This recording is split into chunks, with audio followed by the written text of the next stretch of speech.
programa a las 11 cerramos los teléfonos y no leemos más hasta el otro día, así que no podemos contestar. Anoche estuvo con nosotros un médico urólogo que andaba buscando hacerle el análisis prostático a los cameraman. Salieron corriendo asustados. Mañana va a estar Gabriel Ballerini y Roberto Villaseca. Vamos a hablar del tema de la bioética.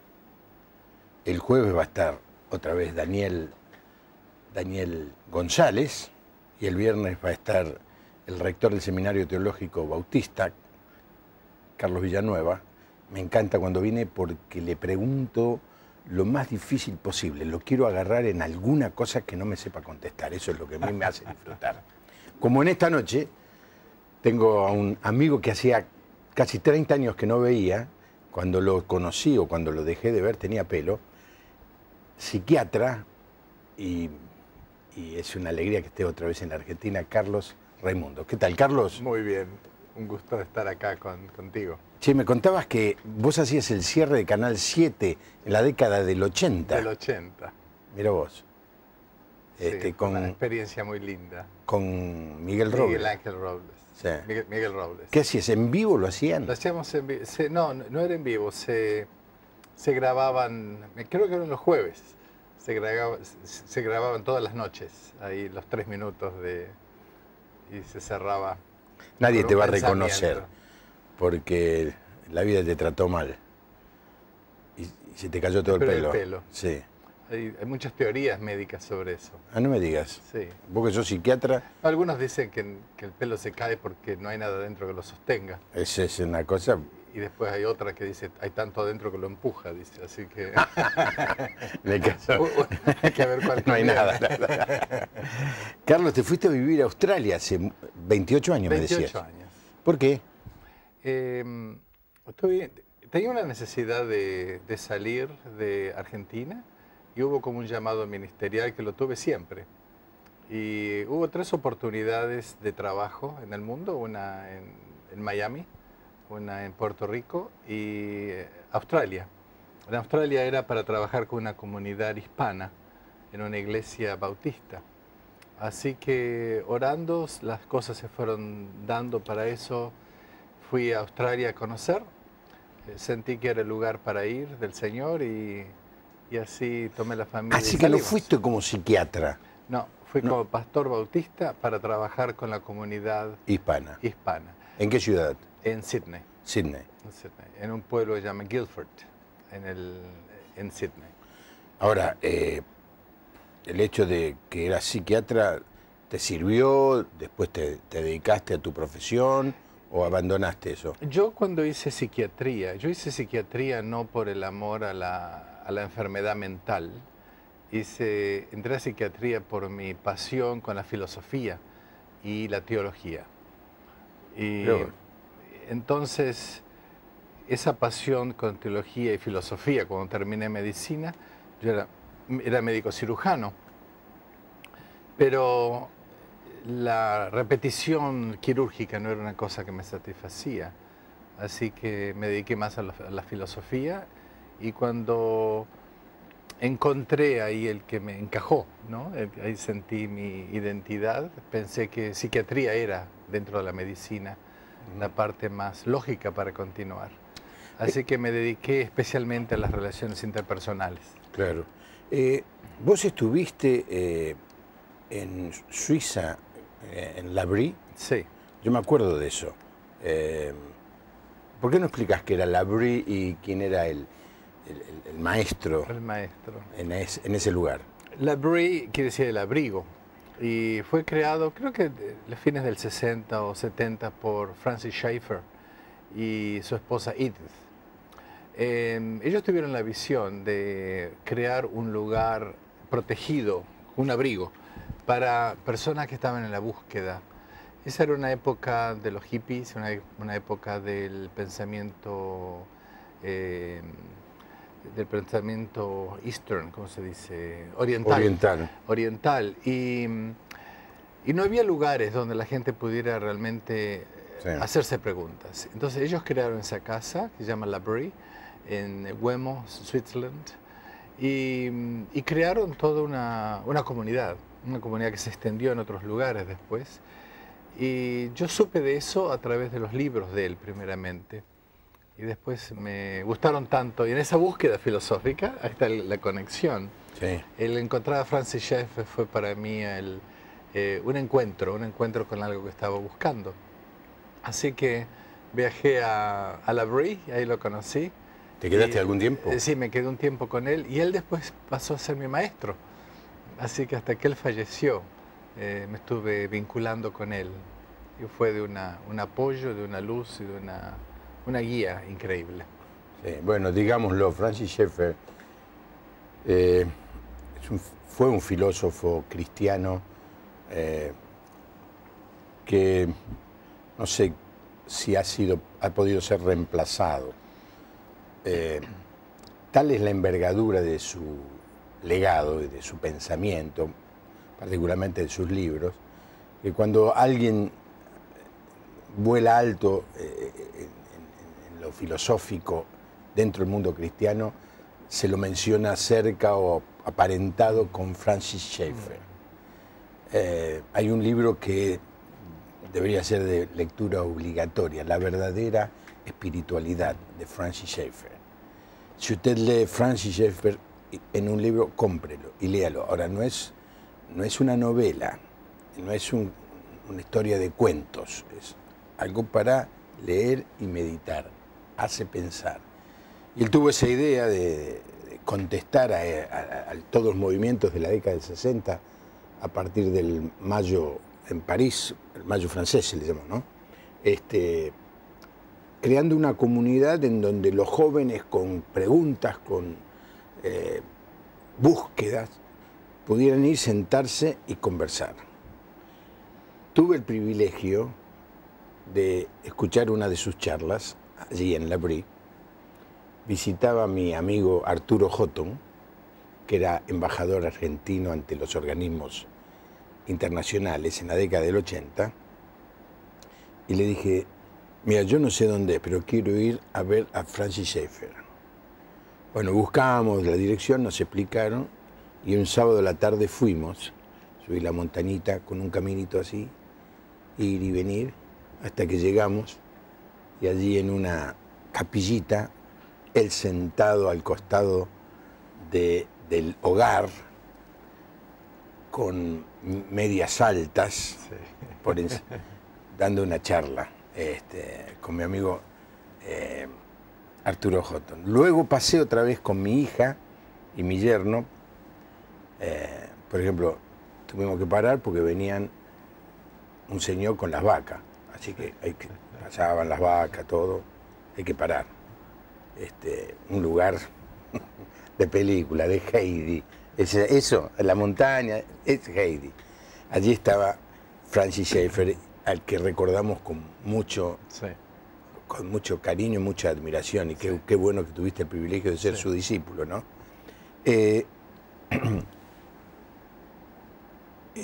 Todo ese pensamiento, sin embargo, te llevó a dejar la psiquiatría y a hacerte pastor. Un mal negocio. ¿O no? O el mejor negocio. Hay formas de... Generalmente lo que yo estaba experimentando en la iglesia era que la mayoría de la psicología había surgido de pensamientos humanistas. Entonces la gente iba a la Biblia para sacar algunas verdades bíblicas y meterlas dentro del pensamiento humanista, forzando. Yo tuve el privilegio de no saber nada, o saber muy poco de psicología, cuando comencé a estudiar con Francis Schaeffer.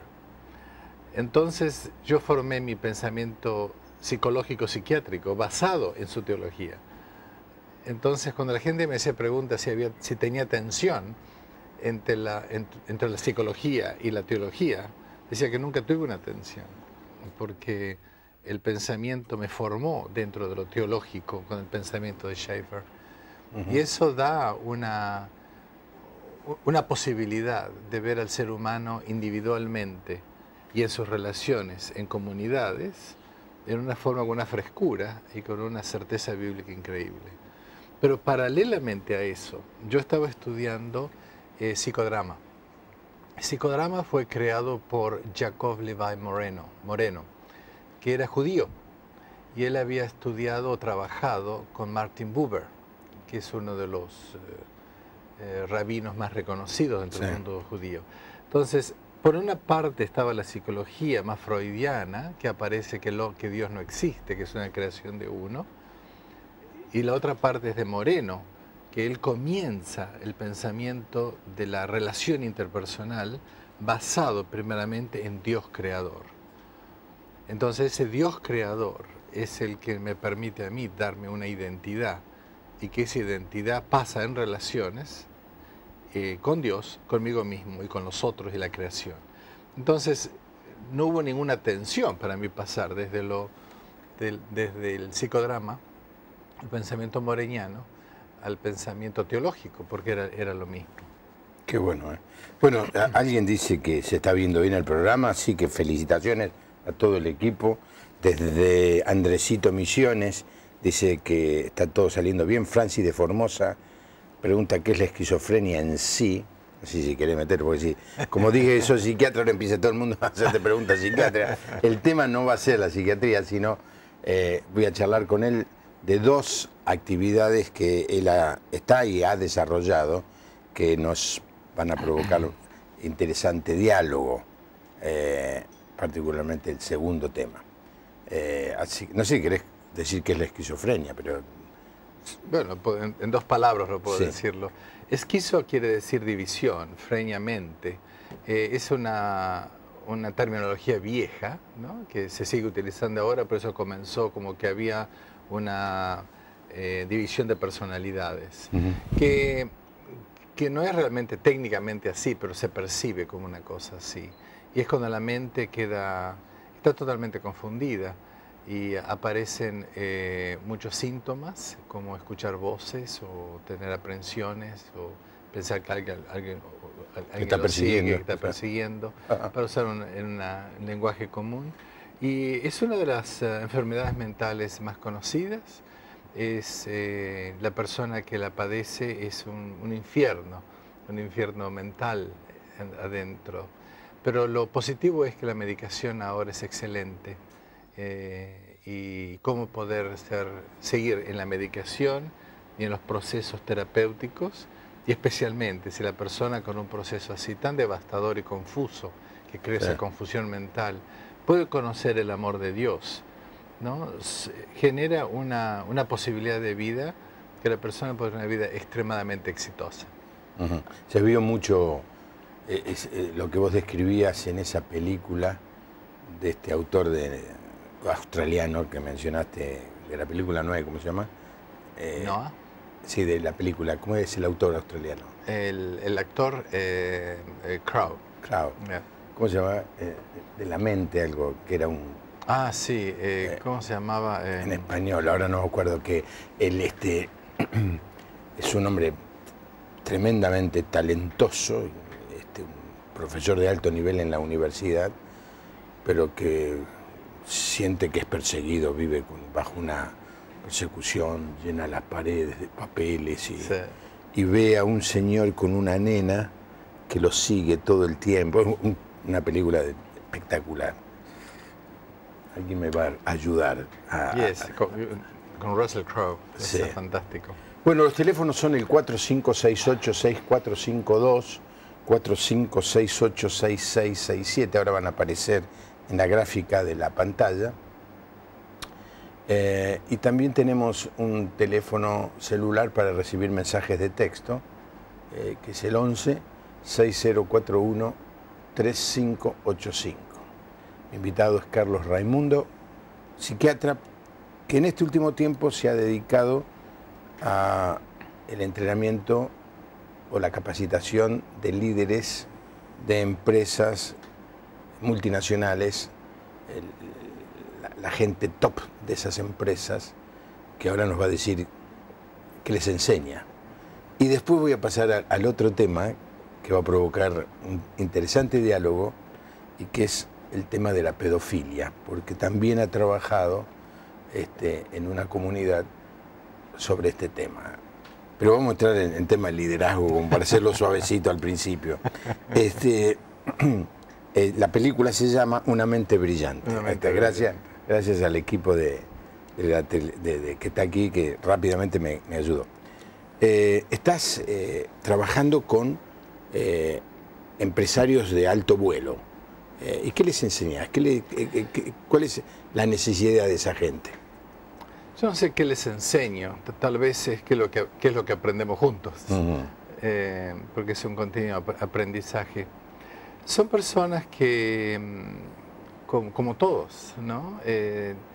Tienen en un sentido la responsabilidad grande de dirigir empresas multinacionales. Estoy trabajando con empresas que están en la energía, por lo tanto los capitales que ellos manejan como usinas hidroeléctricas o termoeléctricas o la exploración de gas, la exportación de gas, son inversiones billonarias. Sí, sí. Eso genera, por supuesto, una tensión, una presión, primeramente por los accionistas de las empresas que ponen la presión de que quieren que el dólar que está ahí, el dinero que está ahí, que tenga una vuelta. O sea, tiene una presión para ejercer. Tiene la presión de manejar los equipos de trabajo, los teams, los grupos, que tienen que aprender a cómo definir una visión y cómo generar la posibilidad de tomar a la gente y decir vamos a ese lugar. Y todo el arte de descubrir la visión, todo el arte de que esa visión sea alineada en la mente de ellos, que la puedan creer, que no sea una visión de otro, sea mi visión o nuestra visión. Y cómo tener al equipo, vamos con esto, vamos a hacer esto. Y cómo hacer para que esa visión se transfiera a todos los niveles de la organización, como ya tenemos miles de personas. Es un arte. Entonces lo que... No una ciencia. Es un arte. Por mi profesión, tengo la posibilidad de ir a la ciencia, a la neurocirugía, a la neuropsiquiatría o a la neuropsicología, que es mi pasión, estudiar el cerebro, y la sociología y todo lo que uno ha estudiado. ¿Cómo hacer, ¿no?, para que esa persona pueda descubrir dentro de ellos mismos esa visión, ese propósito? Y que ese propósito sea, en otro sentido, ético, ¿no? Es una tensión, ¿no?, con las presiones de la vida. Y cómo, como decía antes, motivar a otros para que vayan a ese lugar. Pero eso es una parte de todo. Entonces, el trabajo mío es ayudarles a ellos a descubrir la visión, articularla, creerla y buscar lo mejor de ellos, un contexto para que lo mejor de ellos pueda emerger y en esa emerger puedan hacer posible esos objetivos.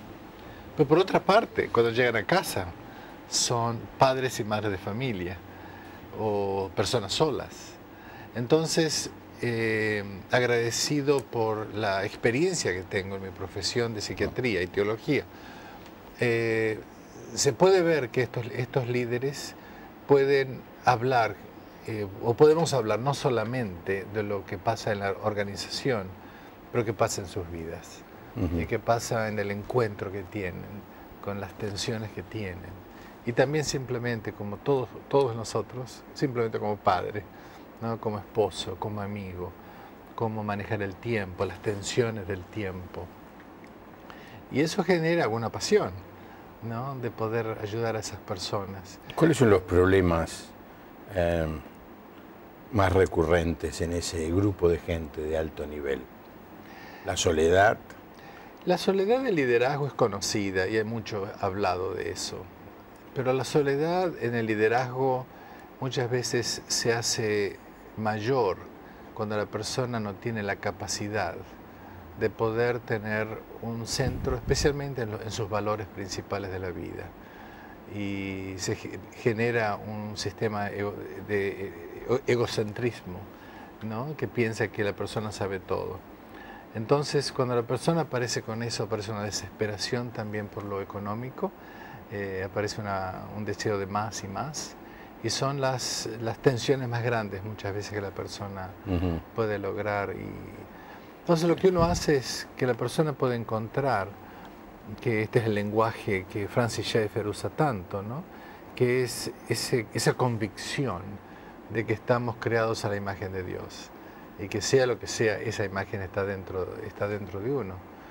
Y cómo si la persona puede empezar a tocar eso un poquitito, su vida empieza a transformarse y comienza a aparecer una paz y una posibilidad de liderazgo y de encontrar los valores. Contame una historia de algún caso que tuviste que ilumine esto que nos estás diciendo. El caso que tal vez me gusta más es el que está en mi libro, ¿no? Que es un libro que lo puedo ofrecer gratis, la gente se puede bajar en el internet. Perdóname, mientras hablas, ¿podemos poner la página de Carlos, que yo creo que la vi aparecer en algún momento en la pantalla? Es esa Active Learning Net Au. Sí. Exactamente, esa es la página, ahí está, es la página de Carlos, aprendizaje activo sería la traducción, pero usted lo tiene que escribir en inglés, así que dejémoslo un ratito para que la gente pueda tomar nota correctamente. AU de Australia, ¿no es cierto? Y allí puede bajar ¿qué libro? Sí, el libro se llama, es un libro sobre relaciones interpersonales, se llama Relationship Capital. Ah, ¿está en español o en inglés? Está en inglés. Ah, está en inglés. Vamos a ver si lo traducimos. Tenés que traducirlo, no me lo voy a ofrecer a la gente. Bueno, el que lea inglés, bájelo. Ahí está. Sí. Y trabaja, contame la historia que decís. La historia es un hombre que es ficticia, por supuesto, en la forma que está escrita, pero es un caso real. Es un líder de una empresa, él es alemán, y fue a trabajar en una empresa de una refinería en Australia.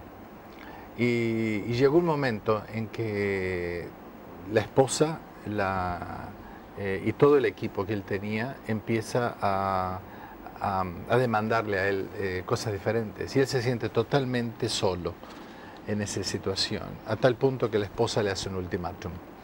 Le dice, si seguís así, yo no puedo seguir más contigo. Y eso para él fue un choque muy grande. Después viene la especialista de marketing, que también le dice que él confiaba totalmente en ella y le dice, si usted me sigue tratando así, yo me voy. Y todo el mundo empezaba así, era un hombre bueno, ¿no? Pero alemán. Pero no es alemán. Tengo una gran audiencia de alemán, pero es un estereotipo esto, ¿no? Está bien. Entonces él empieza a confrontarse con eso. Y es una pena que no traje acá el método que desarrollé, se llama el Play of Life, que lo podría haber mostrado con esto. Y él hablaba y tuvo muchos consejeros o coaches, ¿no? Que se hablaban, mentores, y quedaba como confundido con sus propios deseos. Pero después hicimos una representación gráfica, ¿no? Usando unos pequeños muñequitos, que es el Play of Life. Y cuando él se puso afuera, él pudo ver su vida por afuera, él vio, ¿no? Él vio que la vida que estaba llevando no podía continuar. Y lo importante fue que él vio que estaba llevando su vida arriba de sí mismo, estaba acarreando en sí mismo todas las presiones del trabajo, de la vida, de la familia. Y fue esa visión que ya no podía vivir más así, que dijo, así no puedo continuar. Y literalmente, con el muñequito así, que es un Playmobil, él lo levanta y como que se para. Y al pararse, él dice, esto es lo que yo tengo que hacer. Y eso era metáfora también, porque cuando nosotros vivimos muchas veces y nos sentimos tan fuertes, tan seguros, eso es como una cuestión externa. En realidad es porque nos sentimos muy pequeñitos, nos estamos casi arrastrando. Entonces esa persona pudo parar, y pudo pararse, y pudo ver que lo que tenía alrededor y los valores que tenía. Y en ese sentido salvó su hogar, ¿no? En una forma maravillosa y salvó su empresa. No solamente eso, sino que le permitió a la persona encontrarse con sus hijos, encontrar hobbies, y en esa apertura que tuvo, encontró algo en la empresa que la agrandó, en la creatividad, en la innovación, agrandó la empresa en otro lado. Entonces, lo que uno ve en cosas así es que cuando uno se siente que no hay salida, que uno ya no sabe qué hacer, generalmente el ser humano lo que hace o se deprime y se quebranta, ¿no? O sigue esforzándose con un pensamiento. La persona dice, yo puedo más y puedo más. Sí. Y no lo puede y no puede parar. Por eso que uno de los puntos principales del trabajo que uno hace es cómo crear un espacio donde una persona pueda parar y pueda mirar por diferentes perspectivas. Y en eso aparece un encuentro consigo mismo, con los valores principales de la vida, y generalmente aparece un nuevo paso para encontrar la vida diferente. Ahora, vos en esos casos no podés hacer de pastor con esa gente. Yo creo que... Es decir, a ver... Explícame qué sería pastor en tu caso. En mi caso sería decirle, mira, la vida es mucho más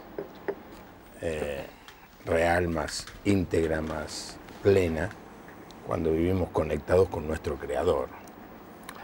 Yo sé que haciendo tu trabajo de consultor de empresas, no sé si tenés la libertad de hacer eso. Yo no creo que tenga la libertad, creo que tengo la obligación de hacerlo. No es la libertad, es la obligación moral de decirlo. Pero el arte es no decirlo. Que la gente lo descubra por sí misma. Justamente. Claro. Pero no es una libertad, es una obligación moral. De cómo hacer para que la persona pueda parar. Y esa imagen, si yo confío tan claramente que esa imagen está ahí, tengo que dejar a Dios y el Espíritu que lo revele, no soy yo. Sí. Pero muchas veces por mi forma activa, yo trato de decirlo y ahí pierdo. Claro. Déjame que lea porque hay un montón de mensajes. El Roberto y Liliana de Comodoro Rivadavia dice que ven el programa todos los días, está saliendo bien. Chiche Valle de General Las Heras, prolijo y afinadito, pastor. A confiar en el nuevo técnico, en el nuevo equipo técnico, está saliendo bien. Desde Ríos Grandes se ve perfecto. Osvaldo Elorga de 25 de mayo nos manda saludos. Zunilda de José de Paz también, Estela de Santa Fe, Raúl de Sierra de la Ventana, fiel oyente, conoce al invitado, dice, te pregunta si conoces los libros de Larry Crabb, que es un psicólogo cristiano. Americano. Sí, americano. En San Bernardo Chaco se ve espectacular. Tito y Ana de Hurlingham, familia Afner desde Viale, familia Sose Formosa, familia Rufino desde Justiniano Pose. Wow. Y saluda y lo recuerda al pastor Carlos cuando estuvo en esa localidad. Mira qué memoria. Elba de Ituzaingó, gracias por su invitado, por la visión más amplia del ser humano. Carolina desde Quimili, Santiago del Estero, muchas bendiciones. Bueno, a todos los que llaman, ya está, ya sabemos que sale bien el programa. Pero yo hago esa pregunta para movilizar los teléfonos. Qué bien. Le quiero decir hola a la persona que me conoce. Sí. ¿Vos te acordás? No, de la persona. No me acuerdo el nombre. Pero ¿te acordás de haber ido a Justiniano Pose? Sí, seguro. ¿Sí? Sí. Mirá vos. Es muy interesante el tema de conversar con las personas que están en puestos claves, porque la imagen que uno tiene es que la saben todas, lo pueden todo, no tienen ninguna necesidad. Pero cuando uno accede al interior de esas personas, a la intimidad, quiero decir, descubre que son seres humanos igual que cualquier otro. ¿Sabe lo que creo? Y eso pasa con los presidentes, presidentas. Justamente, ¿sabe lo que creo? Creo que toda persona está desesperada. Y quiero usar la palabra desesperada para encontrar a alguien que lo va marcar un poquitito para que lo encuentre. El ser humano está desesperado para ser encontrado. Y tenemos un Dios que está desesperado para encontrarnos y está ofreciéndose permanentemente para que uno pueda responder. Si yo puedo poner mi ego de lado, ¿no? Y ser solamente el catalizador de esa fuerza, del amor de Dios que está más que disponible. Y la forma, una persona dice, el amor de Dios es extravagante. ¿Qué palabra? ¿No? Si uno puede ponerse de lado, dejar que el extravagante amor de Dios resuene dentro de la persona, que a nivel mental, a nivel del cerebro, resuena, se llama resonancia límbica. Resona dentro de la parte del cerebro, que es el sistema límbico, donde la persona necesita ser amado tan grande y siente el amor de Dios, que tiene esa oportunidad, ¿no?, de dejarse caer, ¿no?, y dejarse tomar. ¿Cómo responder a eso? El que habla mucho de eso es Heschel, Abraham Heschel. Es un rabino, que él fue el mentor de Martin Luther King, y habla de esa combinación. Una vez estaba trabajando con un líder ateo y estaba muy mal, y le digo a él, tú necesitas a Dios. Y me dice, pero yo soy ateo. Sí, dice, pero necesitas a Dios lo mismo. Dice, ¿qué quieres decir? Dice, bueno, yo no te puedo predicar, en mi profesión no te puedo predicar. Lo que te puedo hacer es un diagnóstico. Así que te sugiero que busques quién te puede hablar de Dios. Y la persona volvió, ¿no?, después y dice, me interesa eso de Dios, estoy aprendiendo. Qué cosa, ¿eh? Bueno, aquí está mi invitado, trabaja con altos niveles de empresario, y por supuesto sería bárbaro poder seguir charlando de eso, pero me apasiona el otro tema. A mí no. A vos no. Bueno, pero yo lo que trato es de... Vos sos el jefe. Sí, yo, aparte que soy el conductor del programa, una de las cosas que me... No sé, ahora me lo va a hacer el análisis psiquiátrico. Una de las cosas que me hace feliz es perturbar a mis invitados. Yo vivo perturbado, así que no... No estoy haciendo una gran cosa. Nada nuevo. No, pero me contabas antes de comenzar el programa, que tuviste un tiempo trabajando con este tema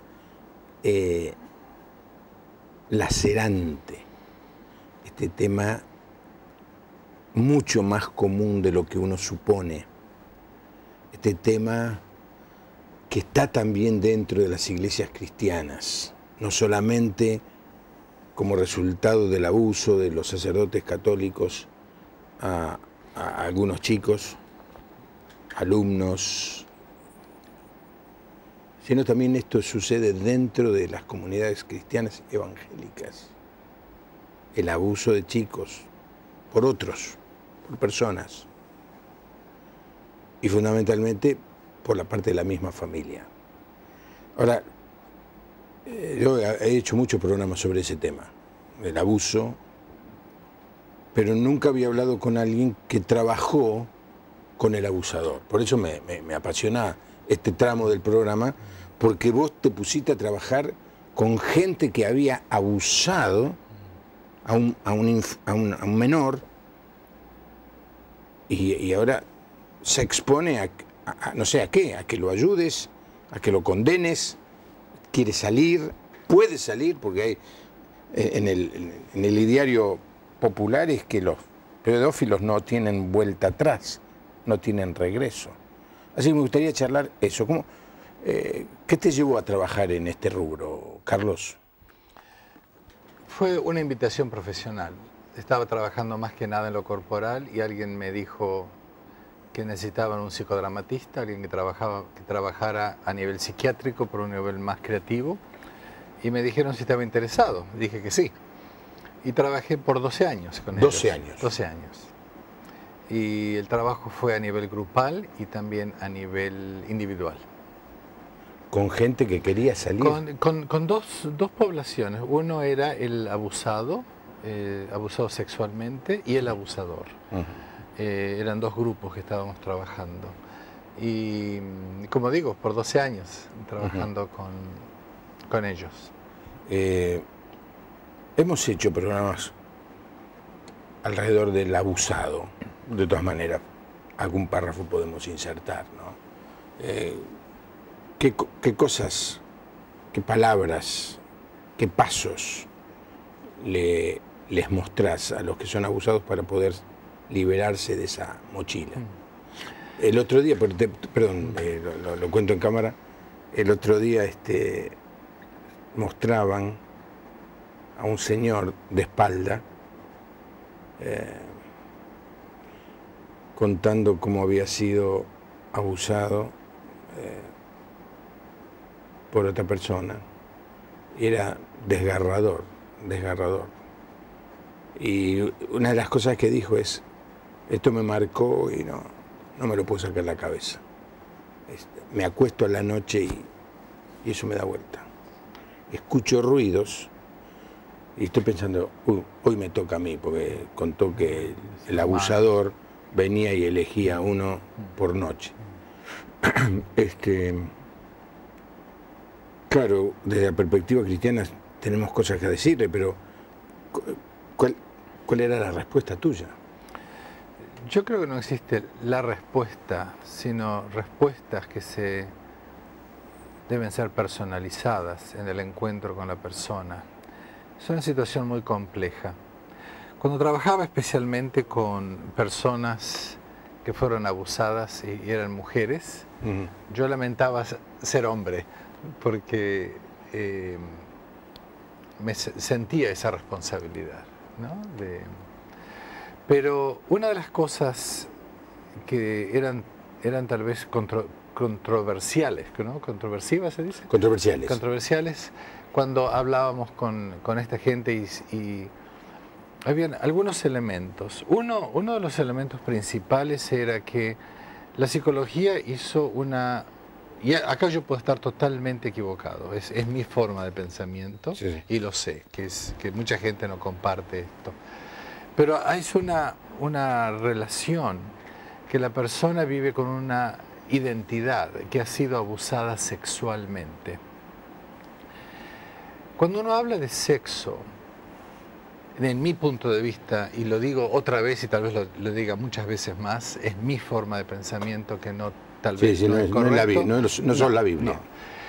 Cuando uno habla de sexo, desde mi punto de vista, es la elección sexual donde dos personas se encuentran en forma correcta o incorrecta, pero los dos eligen tener una experiencia o experiencias sensuales y sexuales. Sensuales puede ser la caricia, el beso, la poesía, el encuentro, o culminar con una cuestión más física, con una relación física genital, pero eso lo llamo sexual, porque hay como un entorno de encuentro.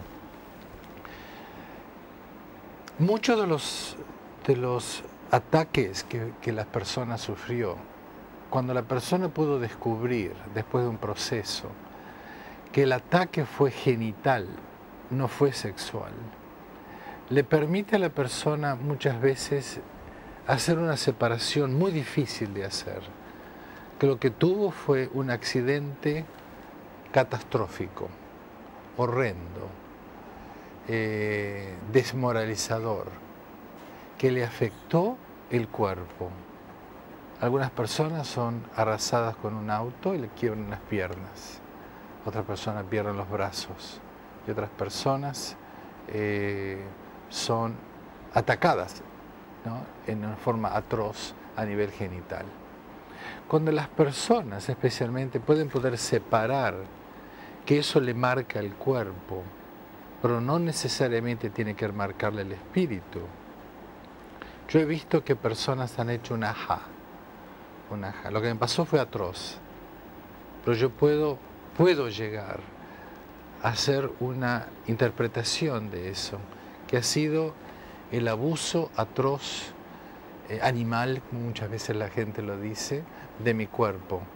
pero que yo ahora puedo aprender en un proceso a hacer que mi cuerpo, mi vulnerabilidad sexual, mi piel, mis genitales, mi cuerpo, pueda ser disponible para mí mismo, primeramente con mi identidad, y para el otro en una forma que pueda ser más libre.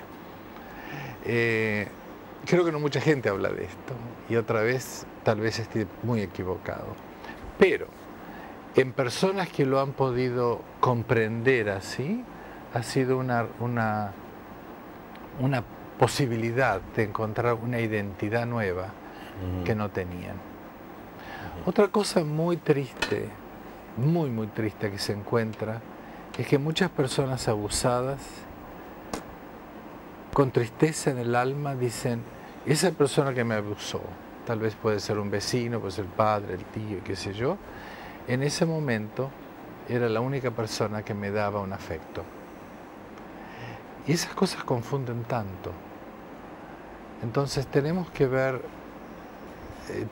tanto como el abusador, con esa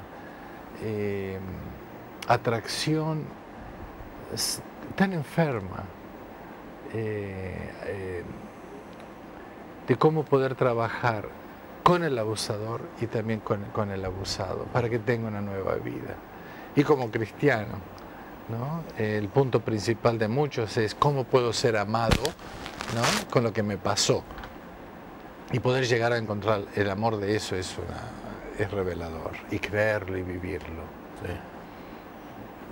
Pero con el abusado es otra cosa, ¿no? Claro, ahora vamos a hablar del abusador, ¿no? Lo cierto es que en cualquier lugar, y he visto hacer esta experiencia, se pregunta, bueno, cierren todos los ojos, solamente levanten la mano a aquellos que de alguna manera fueron abusados en la infancia. Yo invito a la gente... Perdóname, ¿en qué porcentaje mencionás vos? ¿De qué? ¿Qué fueron? Gente que levanta la mano. Por encima del 60 y el 70%. Mira vos. Una vez vinieron unos hermanos de Colombia a darnos un curso de sanidad interior. Me dijeron, pastor, ¿podemos hacer esa pregunta? Sí, son todos líderes. Se van a llevar un chasco, pensé yo, Se van a llevar un chasco. Así que estaban todos sentados aquí en la capilla. Y cuando dijo, ¿explicó bien?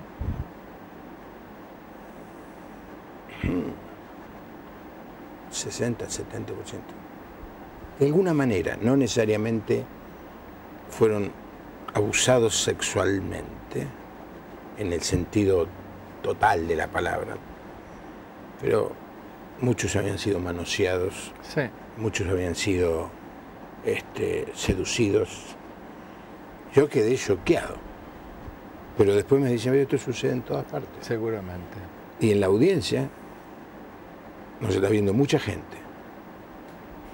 Y yo no le voy a decir que levante la mano, porque yo no lo veo. Porque usted sabe que le pasó eso en su infancia. Y lo que queremos decirle es que hay una salida, que hay un Dios que se especializa en restaurar los líos que los hombres hacemos. Y que si alguien está viviendo con esa carga y con esa mochila, y como decía este señor en la televisión, todas las noches, recurrentemente lo perturban. Cuando uno puede entregar esa carga al Señor, dice un texto en la Biblia, echando nuestra ansiedad, nuestras cargas, nuestros dolores, nuestras miserias, nuestros fracasos, echándolo sobre Él, porque Él tiene cuidado de nosotros. Algo empieza a suceder, un milagro se comienza a gestar. Hay alguien que está llevando la mochila conmigo, ya no estoy solo. Y de golpe me dice, dámela toda, dámela toda. Y cuando una persona es capaz de entregarle esa carga totalmente al Señor, en un acto de fe, secreto inclusive, mira, estoy seguro que va a empezar a vivir una vida diferente. Es como que le sacaran, bueno, como la frase dice, me saqué un peso de encima. Un peso de encima. Es literal. Es literal, empieza a volar, ya se fue. Esa carga se fue. ¿Por qué? No por un milagro que yo produje, sino un milagro que el Señor Jesús produjo. Él, cuando murió en la cruz, llevó todas nuestras miserias, nuestros fracasos, los que produjimos nosotros con nuestra propia voluntad y los que otros produjeron sobre nosotros en contra de nuestra voluntad. Él llevó todo eso. Yo me aprovecho de esa posibilidad de, Señor, no sé qué hacer con esta mochila, te la dejo.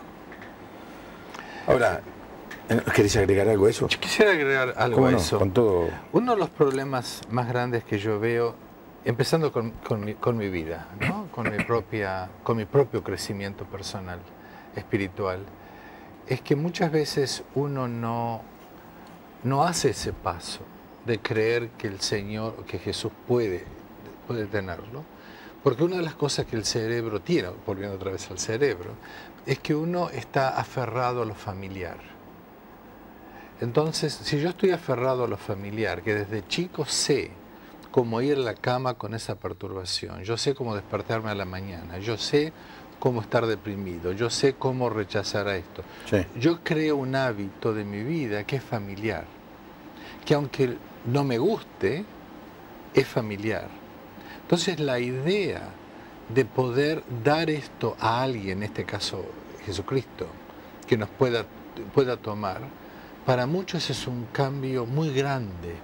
Entonces la invitación a la gente es, dése cuenta que lo que usted está haciendo no es que le gusta, porque es ofensivo decir que le gusta, pero le es familiar. Se ha acostumbrado. Se ha acostumbrado. Sí. Entonces, la invitación es, empiece a dudar un poquito más de usted mismo, pueda decir, yo no sé cómo hacerlo, y empiece pasos muy pequeñitos para ver cómo empezar a tocar un poquitito esa fe en el Señor, muy despacito, porque los hábitos se cambian lentamente. Y que lo pueda dejar a eso y en una forma lenta.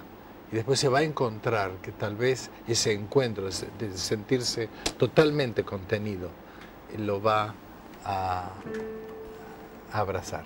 Y bien, ¿sabés qué me vino cuando dijiste esto? Un coro que hace mucho se cantaba. Ya se fue, ya se fue, ya se fue.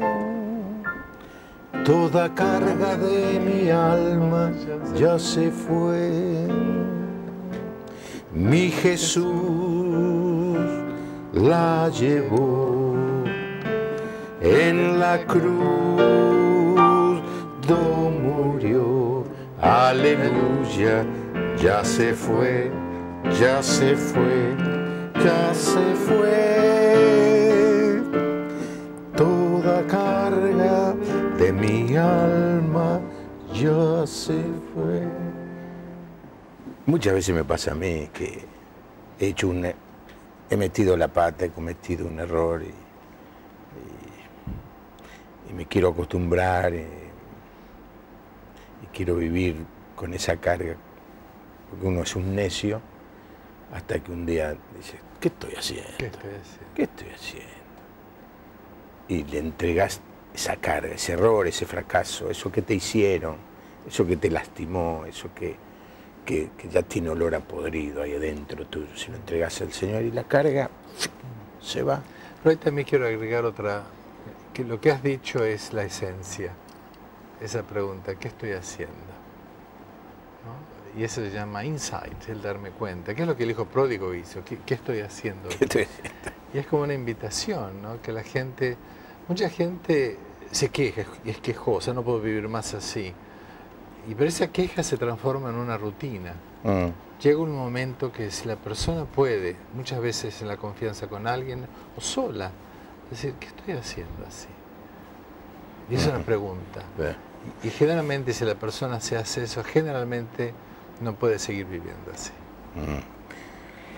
Bueno, a ver, déjame leer algunos mensajes. Qué sorpresa ver al doctor Raimundo.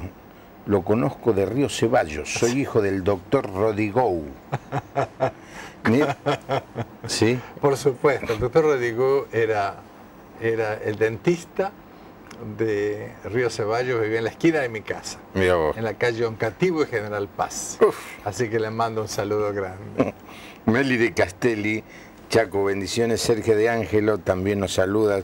Para familia Van Cauteren, saludo a Carlos desde Arroyito. Arroyito. Arroyito. Oh, yo también, saludos. Zulma de Quimili, Santiago, bendiciones. Los felicita por el programa. Marta de Rosario, yo viví esa situación y hoy puedo ayudar a otros porque experimenté el poder del amor de Dios en mi vida. Gracias, Marta. Gracias.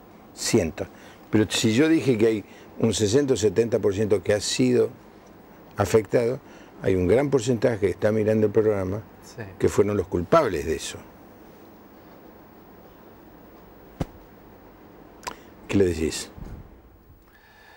Lo que les quiero decir es que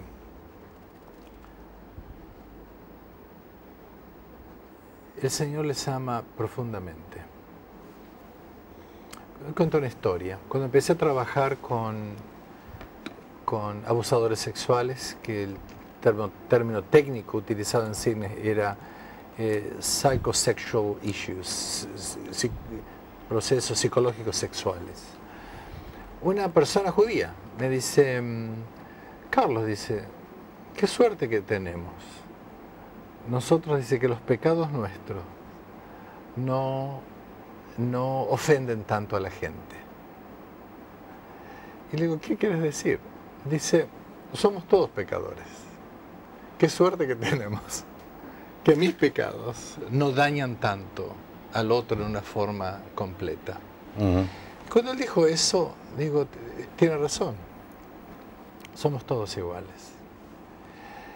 El mundo atroz de la mente perturbada, que se siente atraída por un niño, es una perturbación psicológica que la persona tal vez no puede hacer nada con eso, porque es un deseo. Y el deseo ese pasa en una parte del cerebro que uno no tiene control, que es el sistema límbico. Aparece un deseo. Pero como seres humanos, nosotros no tenemos solamente un deseo, tenemos también una corteza cerebral. Y la corteza cerebral que es como un jinete, ¿no? En un caballo brioso, que trata de pararla. Lo que le quiero decir a la persona que está con un proceso así, es que tal vez en el principio no pueda hacer nada con el deseo. Es probable que tal vez nunca pueda hacer nada. Pero uno ha visto situaciones cuando la persona ha hecho algo para controlar eso, que el deseo ha mermado, muchas veces casi totalmente. Pero no es el punto que quiero decir. Quiero decir que la persona que siente ese deseo, esa atracción, lo primero que tiene que hacer es darse cuenta. ¡Wow! Eso me atrae. Y automáticamente decir, si yo le dejo rienda suelta a esto, como un caballo salvaje va a saltar hacia eso. Pero es así que Dios nos pone una corteza cerebral, que es especialmente la parte frontal del cerebro, que es la que me permite controlar eso, y a nivel controlar. Y eso es lo que puede ser estimulado. Es por eso que Pablo dice, transformen sus mentes. No es una cuestión simple. Está diciendo literalmente, toda persona con eso puede, si se da cuenta, dice yo no quiero vivir así más, puede generar la posibilidad de que esa corteza pueda poner un freno, como un jinete en un caballo. Y las malas noticias es que ese deseo tal vez nunca se pare. Las buenas noticias es que la mente está creada por Dios para que lo pueda hacer. Pero solos no podemos. Y es por eso que necesitamos el sentirse amado por Dios, sentir la fuerza de Dios y muchas veces la fuerza de amigos, de un terapeuta, de un equipo, de personas que sufren con lo mismo, como Alcohólicos Anónimos, por ejemplo, en este sistema, para que esa corteza cerebral pueda decir no, tengo ese deseo, pero yo no lo voy a hacer. Y eso es lo que son las buenas nuevas. Que toda persona que tiene ese deseo pueda darse cuenta, ojalá pueda tener una persona de confianza que pueda contar la historia. Y en ese proceso se desarrolla, la mente es como un músculo que se puede desarrollar y se llama neuroplasticidad, que se habla tanto ahora en la neurocirugía. Esa neuroplasticidad me permite a mí cambiar mi comportamiento. Por eso que Pablo en las Escrituras dice, antes ustedes vivían así, ahora viven así. ¿Qué está hablando? Está hablando de un cambio de mente, no está hablando de un cambio de deseo, está hablando de acción.